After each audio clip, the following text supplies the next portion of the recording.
அதிமுக பொதுச் செயலாளர் எடப்பாடி பழனிசாமி திடீர் டெல்லி பயணம் மேற்கொள்ளவிருப்பதாக தகவல் கிடைத்திருக்கிறது. விவரங்களை தலைமை செய்தி ஆசிரியர் கண்ணன் வழங்க கேட்கலாம். கண்ணன், விவரங்களை பதிவு பண்ணலாம்.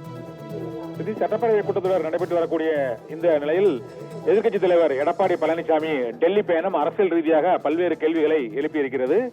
இப்போது சட்டப்பேரவையில் மிக முக்கியமான மானிய கோரிக்கை கூட்டத்தொடர் நடைபெற்று வரக்கூடிய நிலையில் எதிர்க்கட்சித் தலைவராக இருக்கக்கூடிய எடப்பாடி பழனிசாமி இன்று 11:15 மணி அளவில் டெல்லிக்கு செல்லும் விமானத்தில் அவருக்கு பதிவு செய்யப்பட்டு அவர் பயணம் மேற்கொள்கிறார். அதற்கான காரணமாக கூறப்பட்டிருப்பது கடந்த பிப்ரவரி மாதம் 11ஆம் தேதி டெல்லியில் திறக்கப்பட்ட அதிமுக தலைமை அலுவலகம் இங்கிருந்து காணொலி மூலமாக திறக்கப்பட்டது. அதனை பார்வையிடுவதற்காக இப்போது செல்கிறார் என்றும் இது முன்னரே திட்டமிடப்பட்ட பயணம் என்று அதிமுக தரப்பில் தெரிவிக்கப்படுகிறது.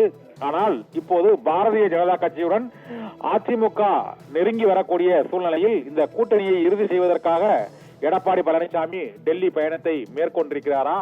2026 தேர்தலை கருத்தில் கொண்டு சில முக்கிய நிபந்தனைகள் மற்றும் அங்கு ஒப்பந்தங்களை மேற்கொள்வதற்கு எடப்பாடி பழனிசாமி டெல்லி சென்றிருக்கிறாரா என்ற கேள்வி இப்போது எழுந்திருக்கிறது. பேரவையிலும் 2 நாட்களுக்கு முன்புதான் கூட்டணி கூட்டல் கழித்தல் கணக்குகளை வேறு எங்கிருந்தோ ஒருவர் முடிவு செய்கிறார் என்று நிதியமைச்சர் தங்கம் தென்னரசு பட்ஜெட் மீதான விவாதத்தில் பதிலுரையில் தெரிவித்தார்.